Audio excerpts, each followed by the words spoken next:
Hello friends, welcome back to my new blog. নতুন একটা সকালের নতুন একটা ব্লগে তোমাদের সবাইকে স্বাগত। আজকে এখন থেকে আমি আমার নতুন একটি ব্লগ শুরু করি। আর চলো, আমার পাশে থাকো, ব্লগটা দেখতে থাকো। সকালবেলা ঘুম থেকে উঠে বাসি কাজকর্ম সেরে স্নান করে এখন ইসলাম গোপালকে সেবা দিতে। গোপাল সোনাকে ঘুম থেকে তুলে তো নিয়েছি, এখন গোপাল সোনাকে সেবা দিবে, তারপর টিউশন পড়াবো। তো চলো, সাথে থাকো। আমার প্রতিদিনের রুটিন সকালবেলা ঘুম থেকে উঠে যাই টুকটাক কাজ থেকে ওগুলো শেষ করি, শেষ করে স্নান করে 8:30টার মধ্যে গোপাল সোনাকে ঘুম থেকে তুলি। গোপাল সোনাকে ঘুম থেকে তুলে তো নিলাম, ঘুম থেকে তুলে গোপাল সোনার আশেপাশে একটু পরিষ্কার করে নিলাম। যেহেতু সিংহাসনটা অনেক দিনের পুরনো, তাই মাঝে মাঝে উপর থেকে গুণের গুঁড়ি পড়ে বা ময়লা পড়ে। তাই ঘুম থেকে প্রতিদিনই গোপাল সোনাকে তুলে সিংহাসনটা মনের মতো করে একটু পরিষ্কার করে নিই, মানে আশেপাশে ঝেড়ে নিই। তারপর গোপাল সোনাকে স্নান করাবো, তার আগে আমি থাল বাসন ধুয়ে নেব গোপাল সোনার জন্য। পরে বাচ্চারা টিফিন করতে চলে আসবে, এর আগে আমি থাল বাসনগুলো ধুয়ে নিয়ে আসি। তাহলে যে দিকে ওদেরকে আমি পড়াতে পারবো, আর যে যাদের পরীক্ষা, তাই ওদেরকে সামনে বসে এখন পড়াতে হবে। মানে সামনে না থাকতে পড়াশোনা করতে জানে বাচ্চাদের যায় সমস্যা। তো এখন আমি এর আগে থাল বাসনগুলো ধুয়ে নিয়ে আসি, তারপর বসে বসে পুজো দেবো। আর এখন ওরা একটু আসেনি, 8:30টায় আসবে, আসার সময় হয়ে গেছে। আর এদিকে মা সকালে রান্না করছে, মা আবার আজকে চলে যাবে। পূজার বাসন ধুয়ে এনে গোপাল সোনাকে স্নান করিয়েছি, স্নান করিয়ে গোপাল সোনার জামাটা পাল্টে দিয়েছি। তারপর ফুল দিয়ে গোপাল সোনাকে ভালো মতো সাজিয়ে গোপাল সোনাকে প্রসাদ নিবেদন করে গোপাল সোনার সেবাটা দিয়ে নিলাম। আর প্রতিদিনই গোপাল সোনাকে সেবা দিয়ে আমি এখানে বসে বসে টিউশন পড়াই। গিয়ে বসে গোপাল সোনাকে সেবা দিই, আরেকদিকে বসে বাচ্চাদেরকে পড়াশোনা দেখিয়ে দিই যে এটা এটা পড়ো। প্রতিদিন সকালে দুইজন পড়তে আসে, কিন্তু আজকে একজন আসেনি, তো একজন পড়াশোনা করছে। আর ওই যে দেখো, বিছানা এখনো মশারি টানানো, কারণ প্রকৃতি এখনো। আর এদিকে প্রকৃতি ঘুম থেকে উঠে গেছে, উঠে এখনো খাওয়া দাওয়া করেনি, দাঁত ব্রাশ করে ফ্রেশ হয়ে আছে। আর এদিকে তোমাদেরকে তো সকালে ব্লগের প্রথমেই বললাম যে মা আজকে চলে যাবে। মা আজকে চলে যাচ্ছে আমার ননদের বাড়ি। ননদের বাড়িতে যাওয়ার কারণ হচ্ছে, আমার ননদের মেয়ে খুবই ছোট, আর ননদ একা মেয়েকে নিয়ে পারে না। আর তার থেকে বড় কথা হচ্ছে, মা এখন যেত না, মা এখন যাচ্ছে কারণ আমার ভাগিনা ছিল আমাদের বাড়িতে। তো ভাগিনাকে দিয়ে আসতে মা এখন আমার ননদের বাড়িতে যাচ্ছে। তো মা যেহেতু যাচ্ছে, বেশ কয়েকটা দিন থাকবে, তারপর মা বাড়িতে আসবে। আর এখন মার প্রায় সময়টাই ওখানে থাকতে হয়, কিছু করার নেই, মন না চাইলেও মার বাধ্য হয়ে ওখানেই থাকতে হয়। আর এদিকে প্রকৃতি তার দাদাভাইকে ছেড়ে দিতে অনেক কষ্ট হচ্ছে। এদিকে দাদাভাই সাথে তো প্রায়ই ঝগড়া করতো, প্রায় বলতে কি 24 ঘন্টার মধ্যে 23 ঘন্টায় ঝগড়া করতো। এখন দাদাভাই চলে যাবে, তাতেও মন খারাপ হচ্ছে। দাদাভাইকে বুঝিয়ে বলছে, দাদাভাই তুমি কিন্তু মাকে জ্বালাবে না, মাকে দুষ্টু দুষ্টু করবে না, মার সাথে দুষ্টুমি করবে না, কত কিছু দাদাভাইকে বলে দিয়েছে। আর এদিকে ঠাম্মি যেহেতু চলে যাবে, প্রকৃতির মনটা অনেকটাই খারাপ। প্রকৃতি ঠাম্মিকে অনেক ভালোবাসে, প্রকৃতির ঠাম্মি বাড়িতে থাকলে প্রকৃতির মনে হয় যে ওর আকাশ সমান ভালোবাসা আছে, কারণ প্রকৃতি যাই দুষ্টুমি করে ঠাম্মি থাকলে সবকিছু মাপ হয়ে যায়। কারণ ওকে তখন বকাও দিতে পারি না, ঠাম্মি থাকলে ঠাম্মিকে গিয়ে বলবে, বা মন খারাপ থাকলে ঠাম্মির কাছে গিয়ে শেয়ার করে। সবকিছু মিলিয়ে ঠাম্মিকেও অনেক ভালোবাসে, তাই ঠাম্মিকে ছাড়া থাকতে ওর একটু কষ্টই হয়, কিন্তু এখন মানানসই। বলো ঠাম্মি, সাবধানে যে বলো।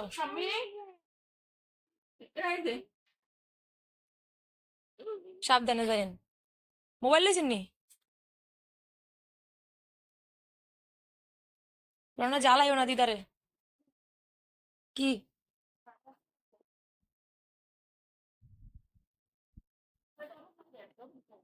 এই যে তুমি এদিকে এদিকে দৌড় দিও না, দিদার লগে লগে থাকো, ব্যাগ ধরবো না, তোমারও ধরবো। আসো, মন খারাপ, থাক, মায় আছি না, যাও। পুরো বাড়িতে আমি আর প্রকৃতি একা, কেউ নেই বাড়িতে এখন, শুধু আমি আর আমার মেয়ে। ওই যে কাকারাও বাড়িতে নেই, যার যার কর্মস্থলে শেষে। মা চলে গেল ননদের বাড়ি, প্রকৃতি আর আমি এখন। সকালে এখন অব্দি ভাত খাইনি, মানে ভাত খেতে বসি নাই, সকালে তোমাদেরকে দেখালাম, পুজো দিয়ে টিউশন পড়ালাম। তারপরে হয়েছে প্রকৃতি, প্রকৃতি মন খারাপ, থাক, মা তো আছে, মা থাকলে মন খারাপ হবে?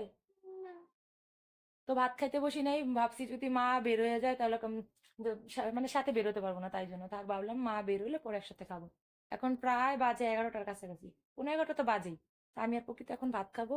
রান্না বান্নার ঝামেলা নেই, মা সকালে রান্না করে রেখে গেছে, শুধু দুপুরে খাওয়ার সময় আমরা ডিম ভেজে নিব। আর এখন আমরা ভাত খাবো। ভাত খেয়ে এতে জামা কাপড় আছে কিছু, জামা কাপড় গুলো ধুবো। আর কি কাজ, ও প্রকৃতি কারেন্ট চলে এসে, যাও, যাও ঘরে যাও। এই হলো, এই দেখো পুরো বাড়ি খালি, আমরা একা। একাই এখন থাকতে হয়, অভ্যাস হয়ে গেছে, কিন্তু ওই মাঝখানে সবাই ছিল, তাই একটু আর কি খারাপ লাগা। যাই হোক, হয়তো একদিন খারাপ লাগবে, 2 দিন মানানসই, একা তো থাকতেই হবে। এটা কিছু করার নেই। যখন পরিস্থিতি যেমন ওরকমই সামলে নিতে হবে। তো চলো, সাথে থাকো। তারপর ঘরে এসে ভাত নিয়ে নিলাম মা মেয়ের জন্য। তো প্রকৃতিকে আগে খাওয়াচ্ছি, প্রকৃতি খেতে চাচ্ছে না, ও বলছে আমি খাবো না, আমার ভালো লাগছে না। আসল কথা হচ্ছে ওর মন ভালো নেই, তাই ও খেতে চাচ্ছে না। মা যখন চলে গিয়েছিল তখন একটুও কান্না করেনি, কিন্তু ঘরে আসার পর ওর মনটা খুবই খারাপ ছিল, চোখে শুধু বারবার জল আসছিল। যাই হোক, মেয়েকে বুঝিয়ে সুঝিয়ে ভাত খাইয়ে নিলাম, ওকে ভাত খেয়ে তারপর আমি ভাত খাবো। তোমাদের সাথে কথা বলার পর প্রকৃতিকে ভাত খাইয়ে আমিও ভাত খেয়েছিলাম, খেয়ে শুয়েছিলাম। মাথাটা ব্যথা করছে।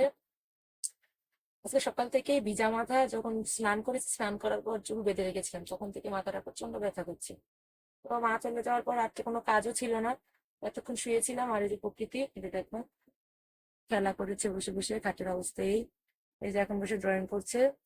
ওকে যাবো স্নান করাতে, স্নান করে দুপুরের পূজা দিই, আবার কিছুক্ষণ ঘুমাবো। দিচ্ছি। শুয়েছিলাম, তারপরও ঘুম আসছিল না, শরীরটা খুব খারাপ লাগছে, মানে মাথাটা প্রচন্ড ব্যথা করছে। দেখি দুপুরে খেয়ে একটা নাপা খেয়ে নেব, দিয়ে তারপর দেখি একটু ঘুমাবো, ঘুমালে যদি একটু কম। ঘুমাতে তো চাই কিন্তু ঘুম আসছে না। তো আজকে সারাদিন কাজ বাজ নেই, এভাবেই বসে বসে দিন কাটাচ্ছি। তো চলো, সাথে থাকো। আমি তখন বাবা ঠামি রেখে দেবো। প্রকৃতিকে স্নান করাইছি, স্নান করাইয়া এই যে আমি হাত মুখ ধুয়ে আসছি। আর এই যে জামা কাপড় ধুইছি। আর হাত মুখ ধুয়ে আসছি কারণ পূজা দিব, জামা কাপড় পাল্টে। আর এই যে প্রকৃতি স্নান করে আসছে। আর এখন জামা কাপড়গুলো মেলে দিয়ে তারপর দুপুরের পূজা দিব। আর জামা কাপড় মেলে দিলে শুকিয়ে যাবে, কারণ এখন তো ভালোই রোদ পড়ে। বৈশাখ মাস যেহেতু, শীতকালে আর কি বাড়িতে রোদ পড়ে না, তখন দেখা যায় বাইরে একটু বাড়ির বাইরে মেলে দিতে হয়। তো এখন তো বৈশাখ মাসে বাড়িতেই শুকিয়ে যায়, যে রোদ পড়ে। এই যে দুপুর টাইম এখন বেজে গেছে প্রায় 1টার কাছাকাছি। তো এখন যে ধুয়ে দিচ্ছি, পুরোপুরি না শুকলেও প্রায় অর্ধেকের বেশি শুকিয়ে যাবে, হয়তো একটু ভিজে ভিজে থাকবে। তো সমস্যা নেই, ফ্যানের নিচে দিলে শুকিয়ে যাবে। একটু শুয়েছি দুপুর টাইম, একটু ঘুমাবো। এই যে কারেন্ট চলে গেছে, প্রকৃতির লাইট ধরাই দিছি।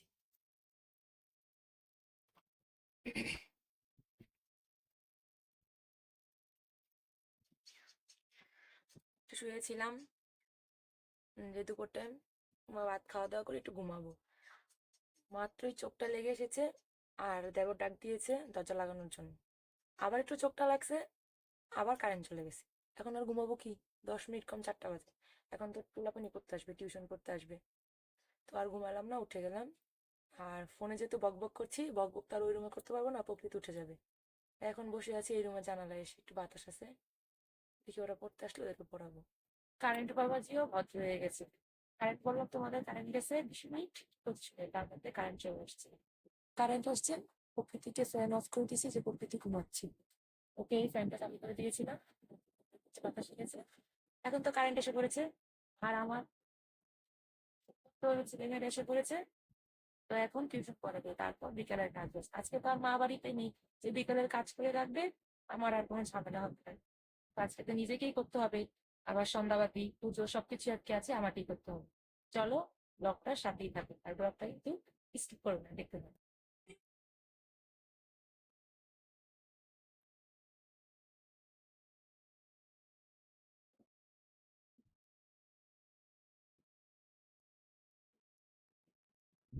দেখলি তো, কপালে করতে গিয়েছিলাম টিপ।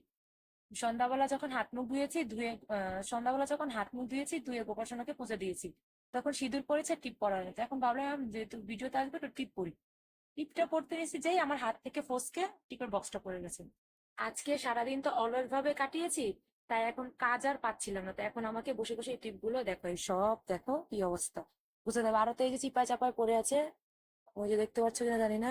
এই যে দেখো, আর এই যে ড্রেসিং টেবিল, এটার অবস্থা আর কি বলবো।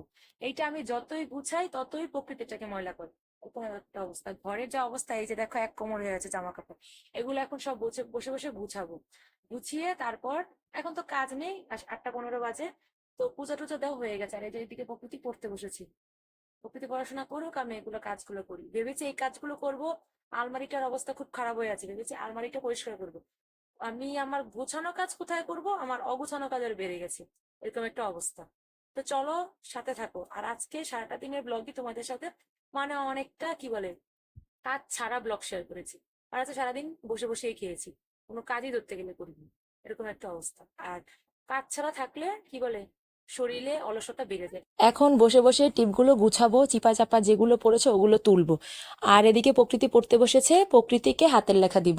আমার মনে হয় যখন বাচ্চারা পড়তে চায় নিজের ইচ্ছায়, তখন যতই কাজ থাকুক বা যতই ব্যস্ততা থাকুক ওদেরকে সময় দেওয়া উচিত। তো প্রকৃতি এখন পড়তে বসেছে ও নিজে থেকে। তো ও বলেছে ওকে মানে খাতায় দাগ কেটে দিতে, ও হাতের লেখা লিখবে। তাই ভাবলাম আগে ওকে দাগ কেটে দিয়ে ও বসে বসে হাতের লেখা লিখুক, আমি বাকি কাজগুলো করব। তাহলে আমারও এদিকে কাজ হয়ে যাবে আর ও দুষ্টামি করবে না। আর এদিকে দেখো ড্রেসিং টেবিলের অবস্থা দেখালাম তোমাদের। যদি আমি গুছিয়ে রাখি তাহলে প্রকৃতি বেশি একটা মানে অগোছানো করে না, কারণ ও ভাবে আমি গুছিয়ে রেখেছি, ওকে বকা দিব নষ্ট করলে। আর যদি এরকম এলোমেলো থাকে তাহলে আরো বেশি করে এগুলো করে। তো কিছুদিন যাবতে গুছাবো, কিন্তু ওই যে অলসতা শরীরে বাসা বেঁধেছে। তো ভাবলাম না, আজকে এটা পরিষ্কার করবই। তো এখন শুকনো তেনা দিয়ে মুছে মুছে ধুলোবালো পরিষ্কার করে তারপর হলো এগুলো গুছিয়ে রাখবো। আর কালকে যখন সকালে স্নান করে বা স্নানের আগে ঘর মুছবো, তখন ভিজা তেনা দিয়ে তারপর মুছবো।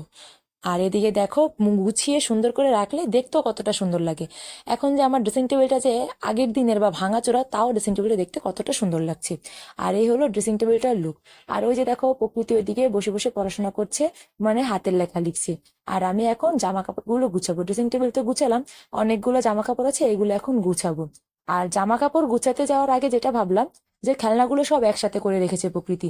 ওর ভাঙা খেলনা, ভালো খেলনা, দাদাভাই আর ও দুজন মিলে একসাথে যখন খেলেছে, সবগুলো একত্র করে রেখেছে। তো এখন এগুলো গুছিয়ে রাখবো। কয়দিন পরে পরই এগুলো আমি গুছাই, আবার ও এলোমেলো করে ফেলে। এই হলো খেলনার অবস্থা। দেখো খেলনার এক কোমর নিয়ে বসেছি। আর ওই যে ওইখানে প্রকৃতি আবার খেলছে পড়াশোনা শেষ করে। আর আমি এখন এগুলো গুছাবো। এগুলো হচ্ছে মানে বেশিরভাগই ভেঙে চুরে ফেলেছে, তার মধ্যে ভালো আছে দুটো একটা। আর যেগুলো ভালো ওগুলো তো গুছিয়ে রেখেছি। কিন্তু যখন কেউ বাড়িতে বেড়াতে আসে, তখন ও ভালো খারাপ সব একসাথে মিক্স করে ফেলে খেলতে গিয়ে। এখন আবার এগুলো সব গুছাবো, গুছিয়ে সাজিয়ে সাজিয়ে রাখবো। মানে এই হলো আমার কাজ। আর আমার অবশ্য খারাপ লাগে না, কারণ আমার মেয়ের থেকে আমার খেলনার প্রতি বেশি আকর্ষণ। যাই হোক, এখন এগুলো গুছাই, তারপর তোমার সাথে কথা বলছি। খেলনা তো গুছিয়েছি, খেলনা গুছিয়ে ওইখানে সাজিয়েও রেখেছি। এখন ধরেছি ট্রলিটা। এই যে দেখা জামা কাপড় এক অবস্থা, প্রকৃতি পড়াশোনা করে বই খাতা দিয়ে ভরে রেখেছে, এখন সব এগুলো গুছাবো। যখন কাজের মন থাকে তখন সবকিছু করে ফেলতে পারে, আর যখন আলসেমি লাগে তখন মনে হয় না আমার দ্বারা সম্ভব না, কিছু করবো না। মানে বসে বসেই সময় কাটে, যেমন আজকে সারাদিন বসে বসে সময় কাটিয়েছি। এখন টুকটাক ঘরটা গুছাচ্ছি, যদি আর একটু সময় থাকতো। এই তো এখন বেজে গেছে 9:30, ভাত খাওয়াবো, তারপর ঘুমাতে যাবো, দেরি হয়ে যাবে, সকালে উঠতে হবে, মা যেহেতু বাড়িতে নেই, সব কাজ আমার উপর। তাই তাড়াতাড়ি ঘুমাতে হবে। আর নয়তো আলমারির ভিতরটা পরিষ্কার করতে, পরিষ্কার বলতে সবকিছু এলোমেলো হয়ে আছে, শাড়ি টাড়ি যা আছে এগুলো সব গুছাই ফেলছি। তো এখন আগে ঘরটা গুছাই, তারপর তোমার সাথে কথা বলতে, কারণ কারেন্ট চলে গেলে আবার কুকুর থেকে ডিম বাঁচতে পারবো না। মানে প্রকৃতির জন্য ডিম বাঁচতে পারবো না, কারণ আজকে তো মাছ রান্না করা হয়নি।